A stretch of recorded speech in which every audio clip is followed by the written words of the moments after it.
ಹಳ್ಳಿ ಮುಖ ಉಳ್ಳಿ ಕಟ್ಟು 18ನೇ ಕಾರ್ಯಕ್ರಮಕ್ಕೆ ಎಲ್ಲರಿಗೂ ಸ್ವಾಗತ. ಇದಕ್ಕಿದ್ದಂಗೆ ಒಂದೇ ಸಮಯ ಕೆಲಸದಲ್ಲಿ ಬರ್ತಾನೆ ಇತ್ತು. ಈ ಜನ್ರೇಟರ್ ತರಬೇಕಾಗಿತ್ತು. ಒಂದು ಜನ್ರೇಟರ್ಲಿ ಒಂದು ಕನ್ಸ್ಟ್ರಕ್ಷನ್ ಫೀಲ್ಡ್ ಜನ್ರೇಟರ್ ಬಿಟ್ಟಿದ್ವಿ.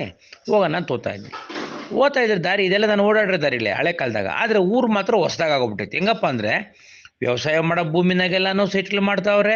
ರೈತರು ಯಾವುದೋ ಒಂದು ಮಿಷಿನ್ ಮನೆ ಕಟ್ಕೊಂಡವ್ರು ಅವಾಗ ಅಲ್ಲೆಲ್ಲೋ ಇರೋಕೆ ಇವೆಲ್ಲ ವ್ಯವಸಾಯ ಮಾಡೋ ಜಾಗದಾಗೇ ಮನೇಲಿ ಕಟ್ಕೊಂಡೆಲ್ಲ ಬಾಡಿಕೆನೂ ಬಿಟ್ಟಂಗವ್ರೆ. ಈ ದಾರಿನಾಗ ಹಿಂಗೆ ಓದ್ತಾ ನೋಡ್ತೀನಿ, ಯಾರು ಉಳುಮೆ ಮಾಡೋ ರೈತರೇ ಕಾಣಲಿಲ್ಲ. ಇಲ್ಲೋ ಅಲ್ಲೊಂದು ಸ್ವಲ್ಪ ಇಲ್ಲೊಂದು ಸ್ವಲ್ಪ ಐತೆ, ಎಲ್ಲ ನೀಲಗಿರಿ ತೋಪುಗಳು ಮಾಡ್ಕೊಂಡವ್ರೆ. ಯಾರೋ ಒಂದಿಬ್ಬರು ಉಳುಮೆ ಮಾಡಿಬಿಟ್ಟವ್ರೆ, ಅದಕ್ಕೆ ನೀರು ಸರಿಗೆ ಮಳೆ ಬಂದಿಲ್ಲ. ಅದ್ರ ಪಕ್ಕದಾಗೆ ಸೈಟ್ಗಳು ಮಾಡೋರು. ಇದು ಏನೆಲ್ಲ ಅಡಿ ಲೆಕ್ಕದಾಗೆ ಭೂಮಿ ರೇಟ್ ಗಗನಕ್ಕೆ ಹೋಗ್ಬಿಟ್ಟೈತೆ. ಈ ಗಗನಕ್ಕೆ ಹೋಗಿದ್ದಂಗಿರಲಿ ಸಂಬಂಧಗಳೆಲ್ಲ ಹಾಳಾಗೋಗ್ಬಿಟ್ಟೈತೆ. ಅಣ್ಣನ ತಮ್ಮನಾಗಲ್ಲ, ತಮ್ಮನ ಗಂಡನಾಗಲ್ಲ, ಅಕ್ಕನ ತಂಗಿ ಆಗಲ್ಲ, ತಂಗಿಗೆ ಅಕ್ಕನಾಗಲ್ಲ, ಕೊನೆಗೆ ಅಪ್ಪನಿಗೆ ಮಗಳು ಆಗಲ್ಲ, ಮಗಳಿಗೆ ಅಪ್ಪನೂ ಆಗಲ್ಲ ಅಂತ ಪರಿಸ್ಥಿತಿ ಬಂದೈತೆ. ಇದ್ರ ಮಧ್ಯದಾಗ ಕಾಂಕ್ರೀಟ್ ಕಾಡು ಬೆಳೆದೈತೆ. ದೊಡ್ಡ ವಿಶಾಲವಾಗಿ ಬೆಳೆದೈತೆ. ಇಲ್ಲಿಂದಲ್ಕನ ನೋಡ್ಲಿ ಬರೀ ಬಿಲ್ಡಿಂಗ್ಲೇ ಕಟ್ತಾವ್ರೆ. ಅದು ಏನು ಬರೀ ಸಿಮೆಂಟು ಜಲ್ಲಿ ಮಣ್ಣಾಗೇನೆ. ಸರಿ, ಇದ್ರ ಮಧ್ಯದಾಗ ಏನಾಯ್ತಪ್ಪ ಅಂದರೆ ಆ ಜನ್ರೇಟರ್ದೇನೋ ಕೆಟ್ಟೋಗೈತೆ ಅಂತಂದ್ರು. ಜನ್ರೇಟರ್ ಹೋಗಿರೋ ರೆಡಿ ಮಾಡಿಕೊಂಡು ನಮ್ಮದೊಂದು ಮೊಬೈಲ್ ಗಾಡಿ ಅಂತ ಹೇಳ್ತೀವಿ, ಜನ್ರೇಟರ್ ಇಲ್ಲಿಗೆ ಬೇಕು ಅಲ್ಲಿ ತೊಗೊಂಡೋಗಿ ಮನೆ ಬಾಕಲ್ನಾಗೆ ಬಿಡೋವಂಥದ್ದು. ಅದು ಒಂದು ನಮ್ಮದು ಅಲ್ಲಿ ವಾಯ್ದೆ ಮುಗ್ದಿತ್ತು. ಸರಿ, ನಿಮ್ದು ನೀವು ಎತ್ಕೊಂಡು ಹೋಗ್ರಿ, ನಮ್ದೇನೋ ಬೇರೆ ಬಂದೈತೆ ಅಂದರು. ಸರಿ, ನಾವು ಎತ್ಕೊಂಡು ಅಂತೇಳಿ ಎಲ್ಲ ಏರ್ಪಾಟ್ ಮಾಡಿಕೊಂಡು ಹೋದಷ್ಟು ದೂರನೂ ಕಾಂಕ್ರೀಟೆ. ಕೆಲಸಗಳ ಮೇಲೆ ಕೆಲಸಗಳು ನಡೀತಾ ಐತೆ.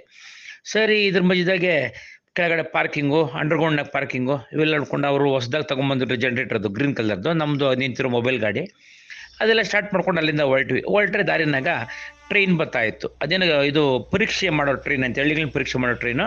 ಬೆಲೆ ಸಂದಾಗೈತೆ. ಮೊದಲು 2 ಲೈನ್ ಇತ್ತು, ಇವಾಗ 4 ಲೈನ್ ಮಾಡ್ತವ್ರೆ. 2 ಲೈನ್ ಆಗೋಗ್ಬಿಟ್ಟೈತೆ, ಓಡಾಡ್ತಾ ಐತೆ. 2 ಲೈನ್ಗೆಲ್ಲ ರೆಡಿ ಮಾಡ್ಕೊಂಡವ್ರೆ ಕೆಳಗಡೆಗೆ. ಇದು ನೋಡಿಕೊಂಡು ಇನ್ನೊಂದು ಜನ್ರೇಟರ್ದು ನಮ್ದೇನೋ ಕಂಪ್ಲೇಂಟ್ ಬಂದಿತ್ತು. ಆ ಕಂಪ್ಲೇಂಟ್ ತಗೋಗೋದು ಅನ್ಕೊಂಡು ಬರ್ತಾ ಇದ್ವಿ. ಬರೋ ಪಟ್ಕೆ ಅಲ್ಲಿ ಒಂದು ದೊಡ್ಡದು ಕ್ರಿಕೆಟು ಫೀಲ್ಡ್ ಥರ ಮಾಡ್ಬಿಟ್ಟಾರೆ. ಇದು ಬಂದು ಚಿನ್ನಸ್ವಾಮಿ ಸ್ಟೇಡಿಯಮ್ದು ಅಂಗಸಂಸ್ಥೆನಂತೆ. ಇದು ಅವ್ರು ಹೇಳಿದ ತನಕ ಸರಿ ಹಂಗೆ ಐತೆ. ಅಲ್ಲಿ ಮಕ್ಕಳಿಗೆಲ್ಲ ಟ್ರೈನಿಂಗ್ ಕೊಡ್ತಾರೆ, ಕ್ರಿಕೆಟ್ ಆಡೋ ಟ್ರೈನಿಂಗ್ ಕೊಡ್ತಾರೆ. ನಾವು ಮಕ್ಕಳನ್ನ ಕ್ರಿಕೆಟ್ ಆಡ್ಬೇಕಾದ್ರೆ ಒಂದು ಬಾಲ್ ತೊಗೊಬೇಕಾದ್ರೆ 10 ಜನ ಸೇರಿ ₹1 ಹಾಕೊಂತಿದ್ವಿ. ಇವಾಗ ಹಂಗೇನಿಲ್ಲ. ತಂದೆ ತಾಯಿಗಳೆಲ್ಲ ಮಕ್ಳು ಕರ್ಕೊಂಬಂದು ದೊಡ್ಡ ಬೆಲೆ ಬಾಳೋ ಕಾರ್ಗಳಾಗೆ ಕರ್ಕೊಂಬಂದು ಬಿಡ್ತಾರೆ. ನಾವು ಸೈಕಲ್ನಾಗ ಹೋಗೋದೇ ಕಷ್ಟ ಆಯಿತು ಒಂದು ಟೈಮ್ನಾಗೆ. ಈಗ ನೋಡ್ರಿ, ಇಂಥ ಕಾರ್ಗಳಾಗೆಲ್ಲ ಕರ್ಕೊಂಬಂದು ಕುಂತಿದ್ದು ಆ ಮಕ್ಕಳನ್ನ ಆಟ ಆಡಿಸಿ ಆ ಮಕ್ಳು ಬಂದಾಗ ಕರ್ಕೊಂಡು ಹೋಗ್ತಾರೆ. ಇದ್ರ ಮಧ್ಯದಾಗ ಏನಾಯಿತು, ನಾವು ನಮ್ಮ ಲಾರಿ ತೊಗೊಂಡು ನಿಲ್ಲಿಸ್ಕೊಂಡಿದ್ವಿ. ಅಲ್ಲಿ ಜನ್ರೇಟರ್ದು ತಿತ್ಕೊಂಡು ಹೋಗ್ಬೇಕಾಗಿತ್ತು. ಸರಿ, ಕ್ರೇನ್ ಬರೋ ಪಟ್ಕೆ ಏನು ಮಾಡಬೇಕು, ಮೇಲಿಂದ ಶೀಟ್ಗೆಲ್ಲ ತೆಗಿಬೇಕಾಗಿತ್ತು. ಅಕ್ಕಪಕ್ಕದಾಗ ಇದೆಲ್ಲ ರೆಡಿ ಮಾಡ್ಕೊಬೇಕಾಗಿತ್ತು. ಸರಿ, ನಾನು ಇದ್ರ ಮಧ್ಯದಾಗ ಹೆಂಗಪ್ಪ ನೀವು ಹುಲ್ಕೆಲ್ಲ ನೀರು ಹಾಕ್ತೀರಾ ಹೆಂಗೆ ಏನಂದ್ರೆ, ಸರ್ ಬೋರ್ ಮಾಡ್ಕೊಂಡಿದ್ದೀವಿ, ಬೋರ್ನಾಗ ನಮ್ಮ ನೀರು ಸಾಕಾಗಿಲ್ಲ, ನಾವು ನೀರಿಂದು ಮಳೆ ನೀರು ಕೊಯ್ಲು ಮಾಡ್ಕೊಂಡಿದ್ದೀವಿ ಅಂದರು. ಮಳೆ ನೀರು ಕೊಯ್ಲು ಜಾಗ ಎಲ್ಲ ನೋಡ್ರಿ, ಇಂಥ ಸಣ್ಣ ಜಾಗದಾಗೇ ಮಳೆ ನೀರು ಕೊಯ್ಲು ಮಾಡ್ಕೊಂಡವ್ರೆ. ಇದೆಲ್ಲ ಬಲಿ ಒಳ್ಳೇದು, ಜಲ ಸಂರಕ್ಷಣೆ ಅಂತೇಳಿ ಲಾಸ್ಟ್ ಟೈಮ್ ನಾವು ಹೇಳಿದ್ದೆ. ಇದು ಭಾಳ ಇಂಪಾರ್ಟೆಂಟ್. ಇದು ಕಾರಣ ಏನು ಅಂದರೆ, ಒಂದು ಕ್ರಿಕೆಟ್ ಗ್ರೌಂಡ್ನಾಗ ಇಷ್ಟು ಮಾತ್ರ ಮಾಡ್ಕೊಂಡವ್ರೆ ಅಂದರೆ ನಾವೆಲ್ಲ ಅದನ್ನು ಮೆಚ್ಚಲಿ ಅಂಥದ್ದು. ಇದು ನಾವು ಜನ್ರೇಟರ್ ತೊಗೊಂಬಂದಿದ್ದು ಗಾಡಿ. ಸರಿ, ಕ್ರೇನ್ ಗಾಡಿ ಒಂದು ಬಂದ. ಕ್ರೇನ್ ಗಾಡಿಲೊಂದು ಬರೋದು ಪಟ್ಟಿ ನಾವೆಲ್ಲ ಇಲ್ಲಿ ತೆಕ್ಕೊಬೇಕಾಯ್ತಲ್ಲ ಶೀಟ್ಗಳು. ಇಲ್ಲ ತೆಕ್ಕೊಂಡು ಏನು ಬೇಕೋ ಅದಕ್ಕೆ ಗಿಲ್ಟ್ ಎಲ್ಲ ಹಾಕೊಂಡು ರೆಡಿ ಮಾಡ್ಕೊತಾ ಇದ್ವಿ. ಕೊನೆಗೆ ಈಗೋ ಬಂದೆ ಅನ್ಕೊಂಡು ಲೇಟಿಗೆ ಬಂದ ಅವನು. ರಾತ್ರಿ ಮುಬ್ಬನಾಗೆ ಬಂದ, ಕತ್ಲನಾಗ ಆಗೋ ಟೈಮ್ನಾಗ. ಸರಿ, ಇದಕ್ಕೆಲ್ಲ ಬೆಲ್ಟ್ ಹಾಕಿ ಅದೆಲ್ಲ ಮೇಲಕ್ಕೆ ಲಿಫ್ಟ್ ಮಾಡಿ, ಸರಿ ಅದಕ್ಕೇನು ಬೇಕೋ ಎಲ್ಲ ಸಾಮಾನುಗಳು ಸರಂಜಾಮಗಳೆಲ್ಲ ರೆಡಿ ಮಾಡಿಕೊಂಡು ಅವನು ಬರಬೇಕಲ್ಲ ಪಾಪ ಅಲ್ಲಿಂದ ಊರಿಂದ. ಅವನು ಯಾವುದೋ ಕೆಲಸದಾಗಿದ್ದಂತೆ. ಸರಿ, ಬಂದು ಲಿಫ್ಟ್ ಮಾಡೋ ಪಟ್ಕೆ ಸರಿ ಇಷ್ಟೊಂದು ಟೈಮ್ ಆಯಿತು. ಮಡಿಗೆ ಸರಿ ಸಾಯಂಕಾಲನೇ ಆಗೋಯ್ತು. ಅಲ್ಕ ಇನ್ನೇನು ಮಾಡಿದ್ರು ಇನ್ನೇನು ಮಾಡೋಕ್ಕಾಗಿಲ್ಲ. ಎತ್ಕೊಂಬಂದಿಲ್ಲ ಮಡಿಗೆ. ಈಗಪ್ಪ ಆಗೋಪ್ಪ ಅನ್ನೋದಕ್ಕೆ ಒಬ್ಬನು ಬರೋಕ್ಕಿಲ್ಲ. ಇವತ್ತೇನಾಗೈತೆ ಅಂದ್ರೆಲ್ಲ ಕೆಲಸದವ್ರು ಬೆಲೆ ಕಮ್ಮಿ ಸಿಕ್ಕೋದು. ಯಾರನ್ನು ಕೂಗೋರು ಕೆಲಸದವ್ರು ಬರೋಕ್ಕಿಲ್ಲ. ನಾವು ಇದ್ದಿದ್ದೆ 3.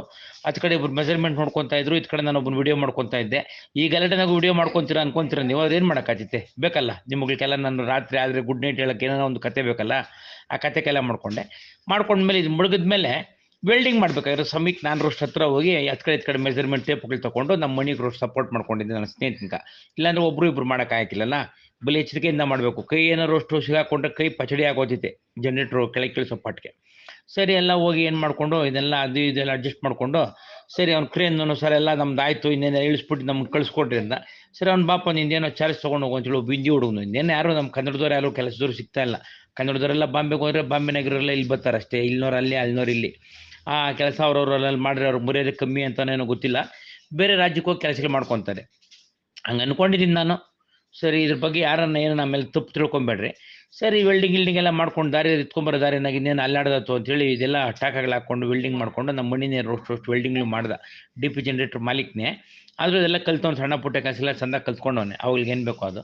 ಸರಿ ಸ್ನೇಹಿತರೆ, ಇವತ್ತಿಗೆಲ್ಲರಿಗೂ ಇಷ್ಟ ಆಯಿತು. ನಮಸ್ಕಾರ, ಗುಡ್ ನೈಟು, ಶುಭರಾತ್ರಿ. ಎಲ್ಲರಿಗೂ ಒಳ್ಳೇದಾಗಲಿ. ಸಬ್ಸ್ಕ್ರೈಬ್ ಮಾಡಿರಿ, ಶೇರ್ ಮಾಡಿರಿ, ಮರಿಬೇಡ್ರಿ. ವಾರಕ್ಕೆ 2 ಬಿಡೋಕ್ಕಾಗೋದು ಇವಾಗ. ಕತ್ಲದಾರಿನಾಗ ಹಂಗೆ ಬಂದ್ವಿ ನಾವು ಅಷ್ಟೊತ್ತಿನಾಗೆ. ಇರಲಿ, ಎಲ್ರಿಗೂ ಶುಭರಾತ್ರಿ. ಮತ್ತೊಂದು ಸರಿ ಹೇಳ್ತಾ ಇದ್ದೀನಿ, ಎಲ್ರಿಗೂ ಒಳ್ಳೇದಾಗಲಿ. ಗಂಟೆ